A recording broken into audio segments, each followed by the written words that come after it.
Fertilisation, cleavage and blastodisc in chick. इससे पहले वाले लेक्चर में हमने एनाटॉमी करी चिक के एग की और स्पर्म की।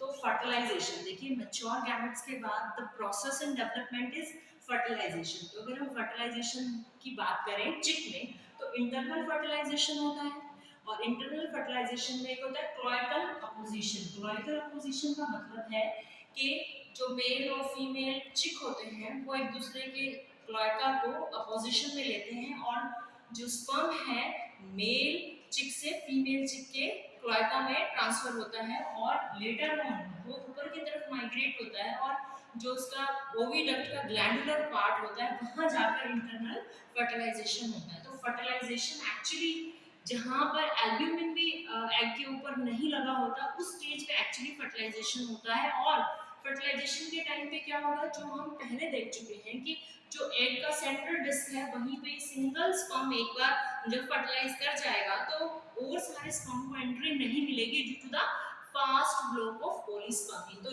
ये वाला जो एरिया है उसके फर्टिलाइजेशन के जस्ट बाद, फर्टिलाइजेशन के बाद कुछ इवेंट्स होंगे।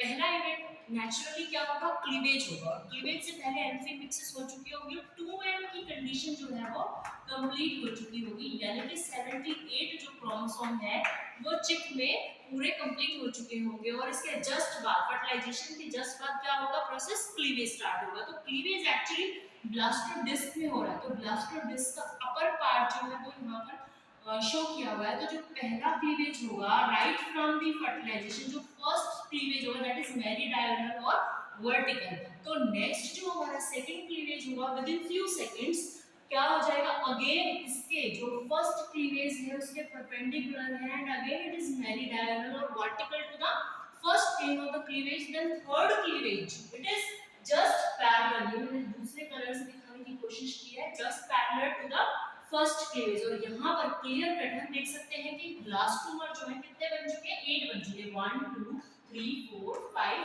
6 7 और 8। इस क्लीवेज तक, थर्ड क्लीवेज तक 8 ब्लास्टोमर बन चुके हैं। और then fourth cleavage again vertical, vertical direction में होगा और यहाँ पर 8 सेंट्रल और 8 मार्जिनल ब्लास्टोडर्म बन चुके हैं। उसके बाद क्लीवेज जो है वो अब्रप्ट लाइक कि सीरीज ऑफ क्लीवेज हो जाएगी। उसकी वजह से क्या होगा, जो ये हमारा सेंट्रल एरिया है यहाँ पे क्या होगी, जो सेंटर में है तो सेंट्रल सेल बहुत बारीक होगी, जबकि जो मार्जिनल सेल्स हैं वो due to the presence of yolk वो थोड़ी सी you can say bulky sales होंगी और उनका जो है बाउंड्री है वो क्लियर नहीं होगी। तो यहाँ पे मार्जिनल सेल और सेंट्रल सेल के साथ हमारे पास एक पेरीब्लास्ट, जो ये जो लेयर है जो बिल्कुल just you know contact with the योग, तो वो पेरीब्लास्ट बन जाएगी। तो क्लीवेज जो है एक पूरे सीक्वेंस में बनेगा और एग जो है वो ओविडक्ट से नीचे रोटेट होता हुआ आ रहा है। अभी तक जो चिक है उसने अंडे को जो है अभी ले नहीं किया है। उसके जस्ट बाद क्या होगा,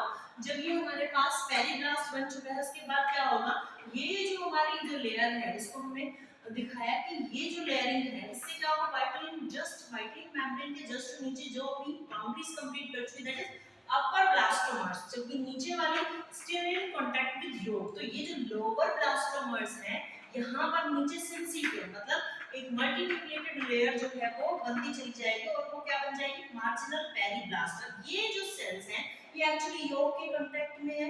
इसका मतलब है न्यूट्रिशन जो है वो ये मार्जिनल पेरीब्लास्ट जो है पूरी सेल्स को दे रही है। और लेटर ऑन क्या होगा, एक कैविटी, सब जर्मिनल कैविटी अपीयर होगी। इसकी वजह से ये जो ऊपर वाली जो सेल्स हैं जो हमारी सेंट्रल सेल्स थी वो योग से थोड़ा सा ऊपर उठ जाएंगी। जब योग से वो थोड़ा ऊपर उठ जाएंगी तो ये मल्टी सेल लेयर जो है ये जो एरिया परफॉर्म होगा, जो ये एरिया हमारा फॉर्म होगा एक्चुअली ये क्या होगा, अगर हम इसको अपनी आंखों से देखेंगे तो ये हमें बिल्कुल क्लियर दिखाई देगा बिकॉज यहाँ पे स्पेस है, योग से थोड़ा ऊपर उठा हुआ है।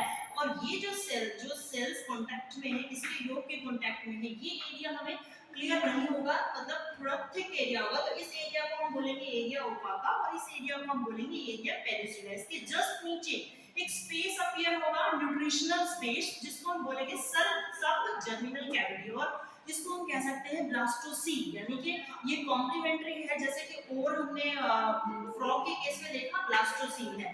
अब देखिए जो ये सेंट्रल पेरीब्लास्ट है ये क्या करेंगे, योग का एंडोडर्म जो है, जो योग है जो हमारा न्यूट्रिशन जो प्रोवाइड कर रहा है पूरे एम्ब्रियो को, तो यहाँ से ये न्यूट्रिशन पूरे उसको सप्लाई करेंगे और जब सब जर्मिनल कैविटी बन जाएगी तो इस स्टेज पे एक्चुअली जो है अपनी मुर्गी जो है यानी कि चिक जो है वो अपना एग ले करेगी और यहाँ तक क्या हो चुका होगा 32 सेल स्टेज तक ब्लास्टोडर्म बन चुकी होगी और मल्टीन्यूक्लिएटेड जो सिंसिडियम बना है पेरिब्लास्ट, उसके बाद सब जर्मिनल कैविटी अपीयर होगी और इस तरीके के ब्लास्टुला को हम बोलते हैं डिस्कोब्लास्टुला, जिसमें चार चीजें बिल्कुल क्लियर नजर आने लगेंगी। एरिया पेलिसीडा, एरिया ओपेका, सब जर्मिनल कैविटी और मार्जिनल पेरिफेरल टिश्यूज जो हमारे एंडोडर्म जो हमारा फ्यूचर जो गट बनना है उसको बनाएंगे। तो एग लेइंग एक्चुअली ब्लास्टुला की स्टेज पे होता है। तो ये हमारा इस लेक्चर का सेकंड पार्ट है। उसके बाद जो है हमारा फर्दर डेवलपमेंट शुरू होगा। आई होप बच्चों आपको समझ आया होगा।